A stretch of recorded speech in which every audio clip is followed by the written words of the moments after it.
Emerald podcast series. Research that makes a difference.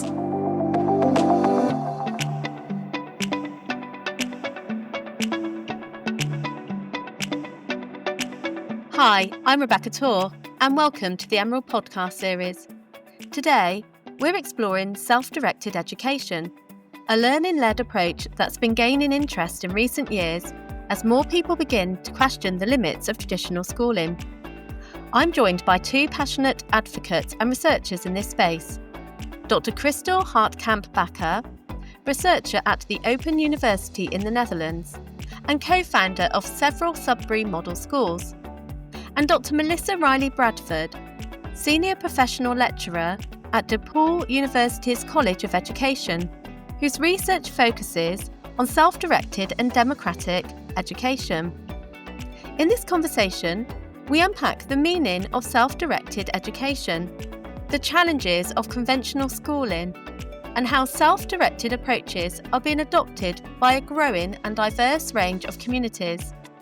We also discuss a new special issue of On the Horizon, an Emerald Publishing journal, which both guests have co-edited and which delves into the vulnerabilities, possibilities, and future of this educational model. Let's get started.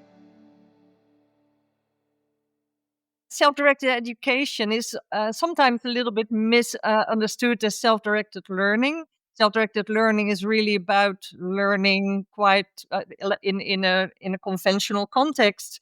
But self-directed education is much more about self-determining the ways that one learns.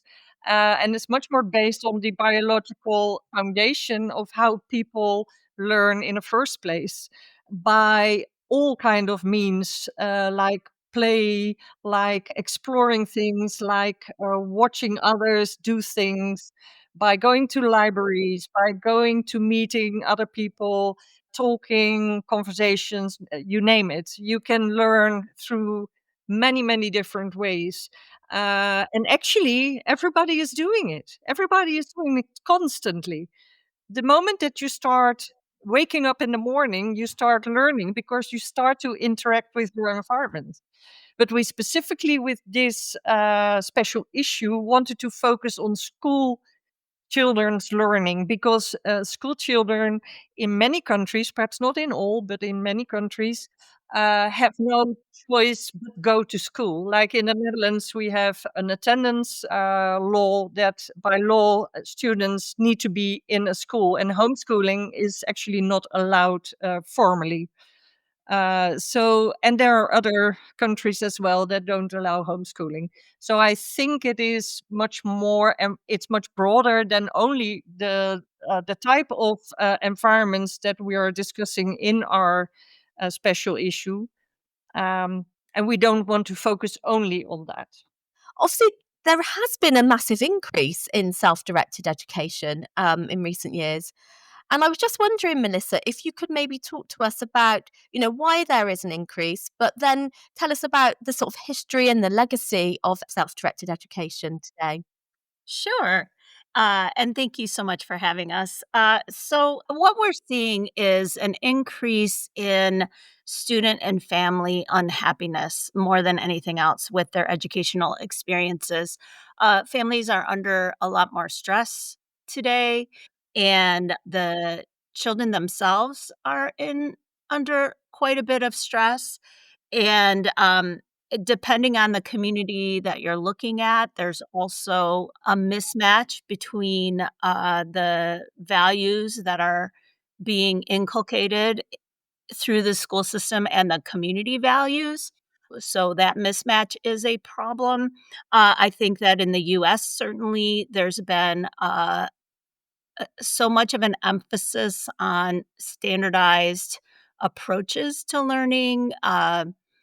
And top-down scripted curriculum, testing, all of that has made the environment more and more dehumanizing. I think we always had a factory-style system, since the 1800s in this country, the mass education approach. But I think that the tensions that are in that kind of approach to education have just gotten worse and worse.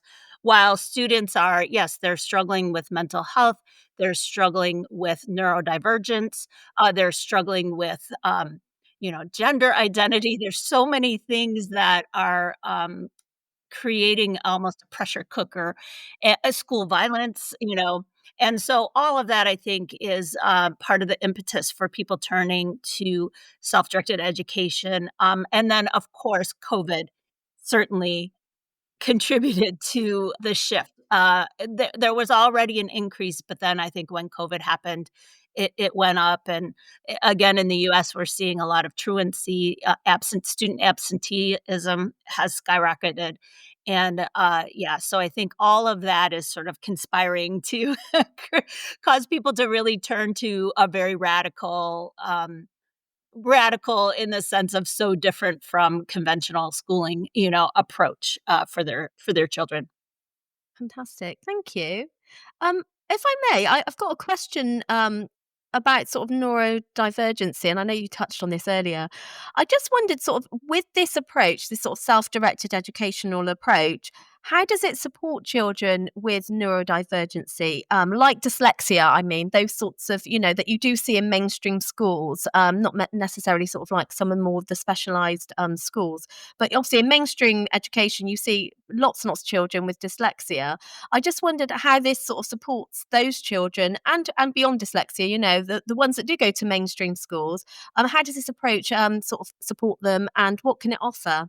Well, what we see is that we actually take off pressure. So usually within self-directed education, and I can't really speak for all places, but at least I can speak for what we do in our school. We take off pressure.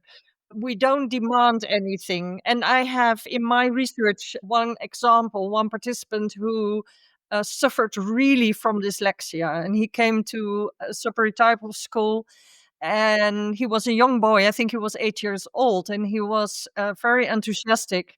And there was a national day coming up, and he wanted to present something in front of the whole school meeting, and he had to read it in front of the school meeting. And he had a severe dyslexia. He didn't dare to do anything about reading beforehand, but he was so interested in organizing this event that he stood up and he started to read these two lines. I think it was something like that.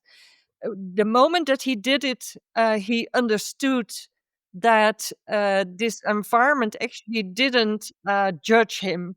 There was nobody laughing. There was nobody saying, "Hey, you should mention, or you should read it out like this, or you should just do it like that." Or everybody was waiting until he finished.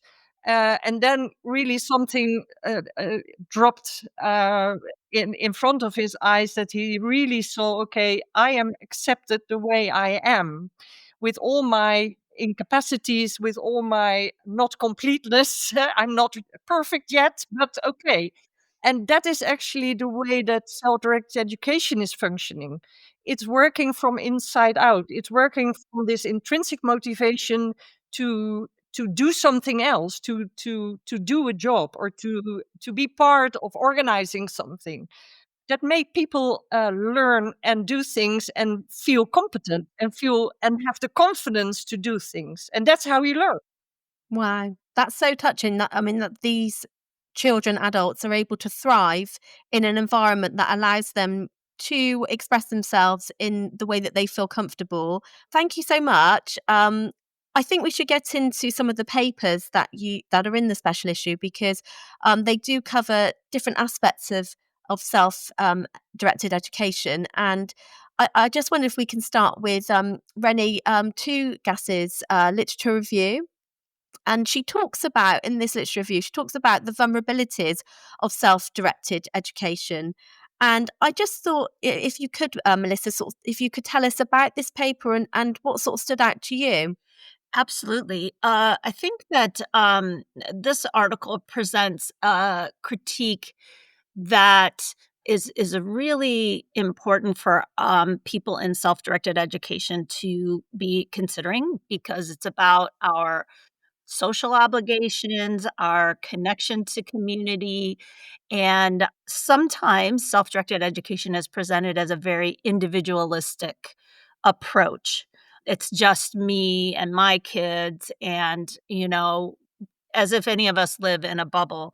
The role of community and the role of relationships is so essential to self-directed education, and the kinds of connections, the kinds of relationships that families are able to have allows for everyone to really thrive and learn together.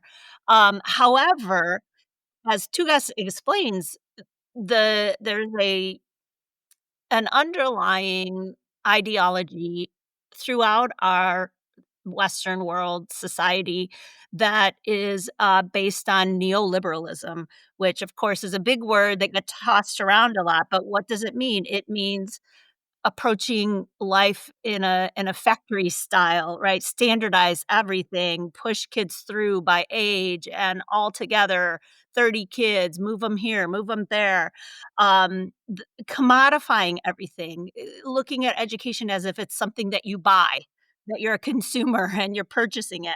The notion of meritocracy. Oh, I didn't get here from, from all the other people who helped me, and my ancestors and everything else. No, it's just me. I earned it all by myself. Um, and so, we can see a lot of this causing a lot of destruction in our society today. So I think Tugas is asking us to make sure in self-directed education that we are aware of this external ideology that permeates everything and consider how self-directed educators are creating a more humanizing environment, that although they are allowing for student voice and agency, they also have cooperation, community, the relationships, because it's age mixed.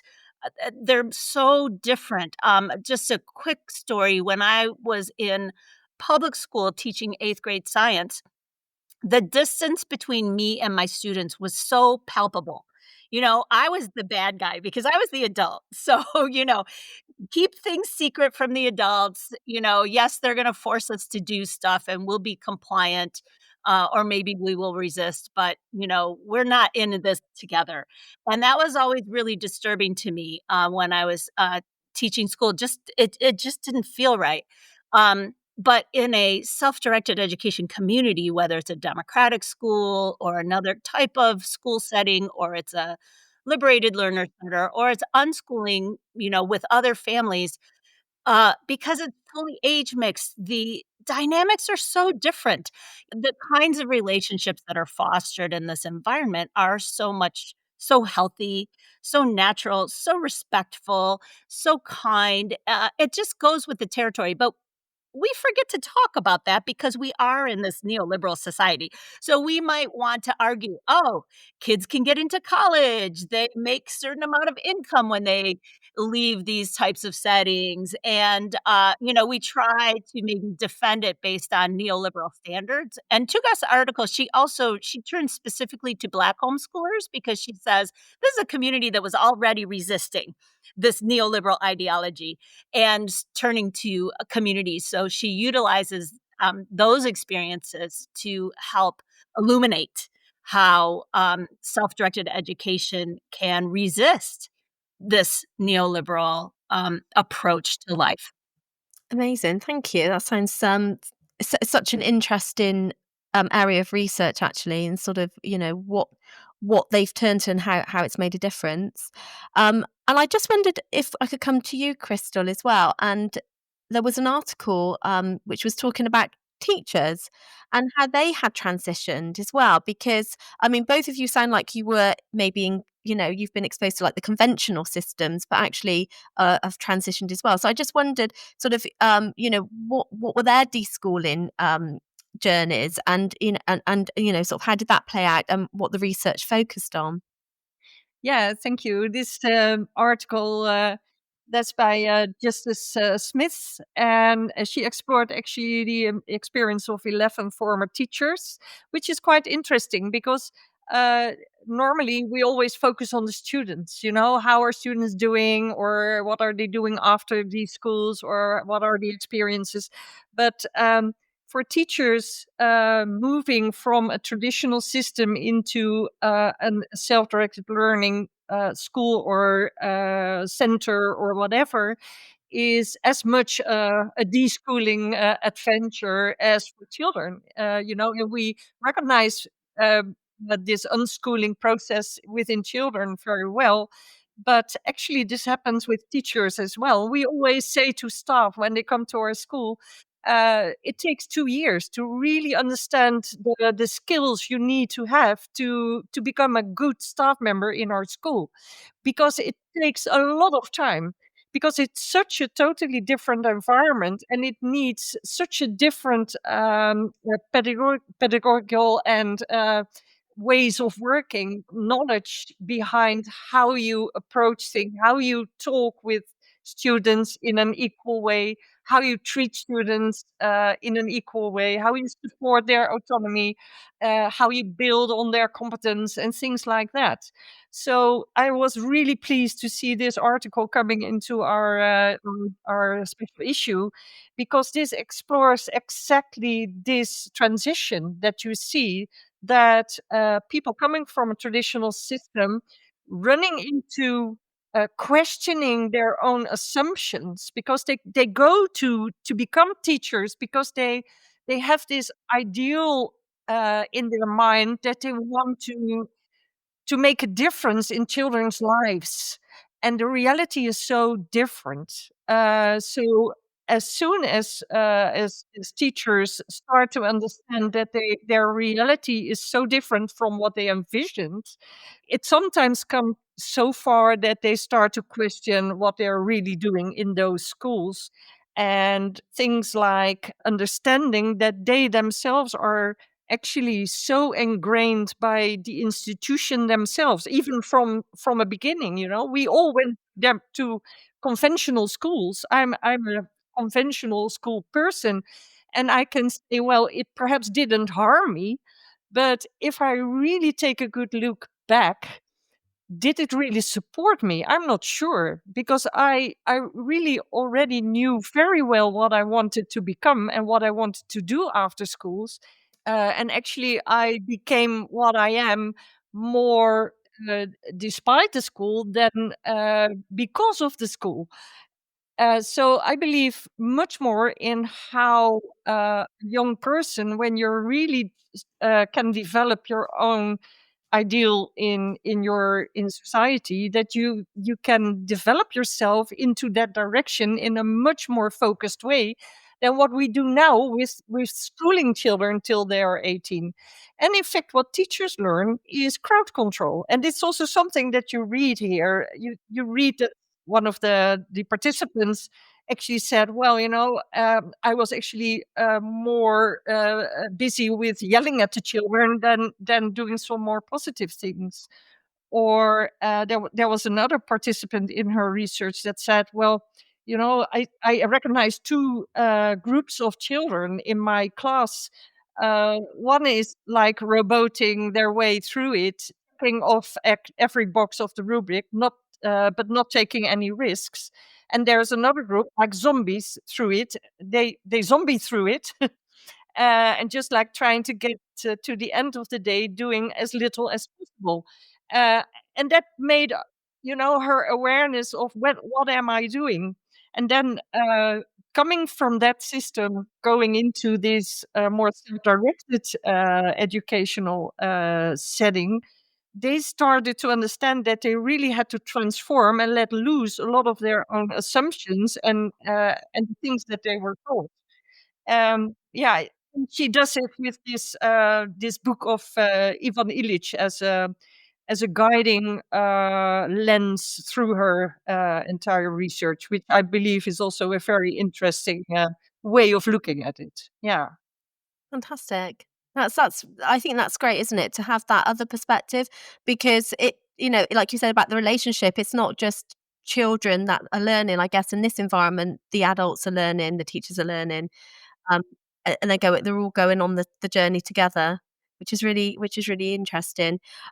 Christel, could we talk about your paper? Because obviously you've published a paper as well, and your paper looks at the Sudbury model. And I just wonder if you could tell us a bit about that, what it is, and sort of what led you to that, I guess, led you to the conclusions in your paper.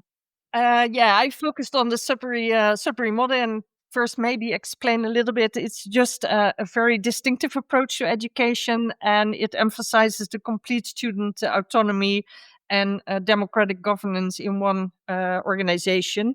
And it originated from the Sudbury Valley School, which was founded in 1968.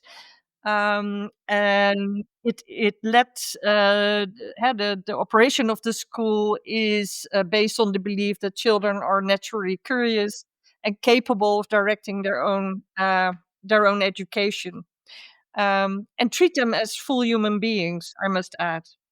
So in Sudbury Model Schools, there are no mandatory classes or grades or tests, and instead of that, students really entirely choose how to spend their time pursuing their activities that interest them, and they run the school democratically together with the staff. And they all have an equal say in the decision-making processes in that school, including rule setting and staff hiring, and, for example, in the budget. And that is how the Sudbury Valley School is organized. There are many schools around the world that actually operate more or less in the same way. I must say more or less, because not all of them really call themselves Sudbury School, and maybe some of them, they call themselves Sudbury School, but maybe they don't follow the entire way that the Sudbury Valley School is organized. So uh, I but I took this model because it is a clear model, very clear model. And I based my research on at least 8 schools in 3 different countries, and I had 14 participants, and it's a qualitative research as well. So having this subset of themes grouped together, I came to a subset of themes where actually the role of the structure is very important in building a culture of non-interference, not interfering with the personal choices that students made. Um, and I looked specifically through the lens of self-determination theory, which is quite a strong motivational theory, which is based on 3 psychological needs: the need for autonomy, competence, and relatedness. And they all 3 need to be supported in an equally high way to have the most effect on well-being and on persons' feeling of thriving and psychological well-being as well. So I took that as a lens, and then I looked at how do they describe their education in terms of having being able to choose on a day-to-day basis what they wanted to do, and how does the whole community around it, what kind of role does that have? Is that important or not? Because related is an important pillar under this self-determination theory. And then you see that it is in fact a very, very important part of becoming self-determined in the end, and finally also being the protagonist of their lives. Uh, because that's what they told me that happened because of this type of environment, being able to choose on a day-to-day basis what you wanted to. I mean, I have so many more questions that we would probably need many more hours on this podcast, which is we've sort of just touched on lots of different issues, and there's just I'm sure listeners will want to find out more. But I guess that's what it's about. It's just about touching on these different points, and actually, it's a growing area, and I'm sure we'll do more of this. And thank you for sharing that. And I guess we're running out of time, so we need to wrap up. And so I just wanted you to, if you could, just to when you're reflecting on the special issue and the fact that you've done this special issue, there is growing interest in this area. what are your predictions? How do you see the future of self-directed education? Is it ever going to be mainstream? What hope do we have of benefiting from this approach, I guess? So, should I come to Melissa first and then to you, Christel? Thank you. It's such a great question. I think we ask ourselves that same question. I think, globally, democracy is under threat right now. So to have environments that are actually protecting the rights of the participants, it in some ways is going against the grain of authoritarianism that we see spreading. So, so there's some kind of tensions happening right now. I think there's a move for parent rights, at least in the US, and there's a move to privatize education. There's a move to protect Christian homeschooling and Christian schools, and, a little more broadly, private schools.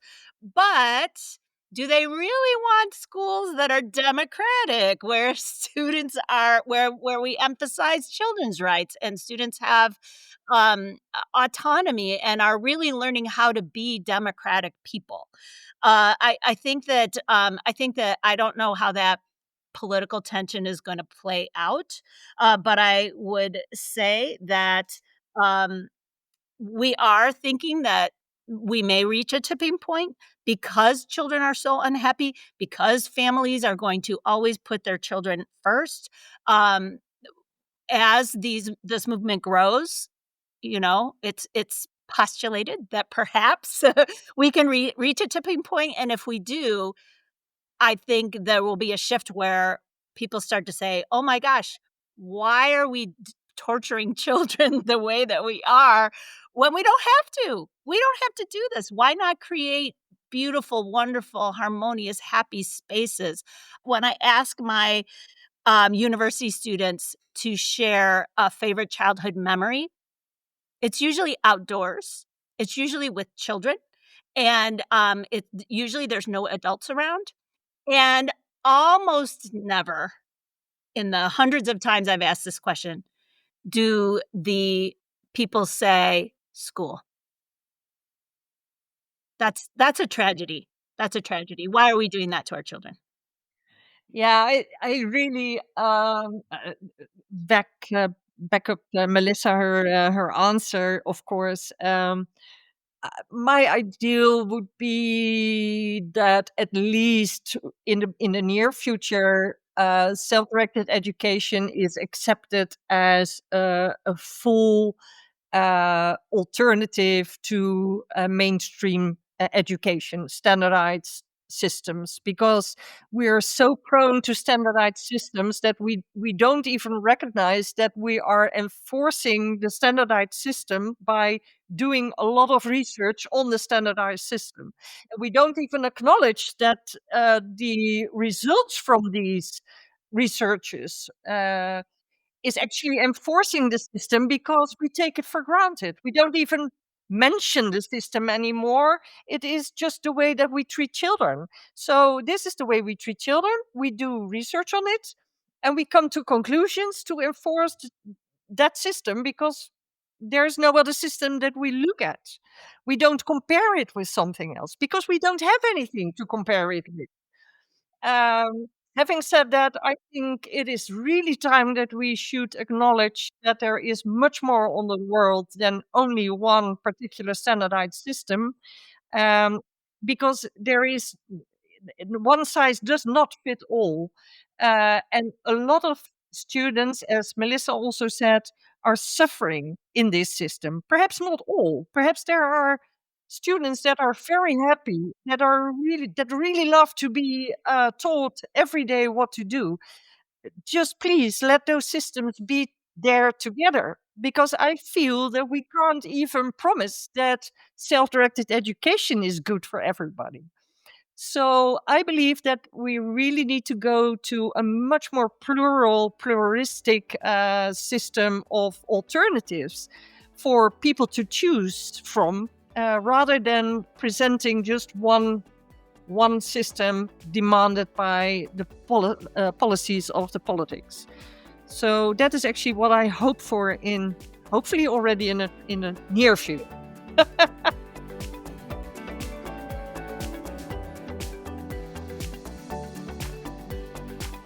Thanks for listening to this episode of the Emerald podcast series. We've heard how self-directed education offers an alternative to conventional schooling, grounded in trust, autonomy and curiosity, and how it's being explored across diverse contexts. To find out more, check out the episode notes on our website. Huge thanks to my guests and to the studio, This is Distorted, and to you for listening. This is Rebecca Torr signing off. See you next time.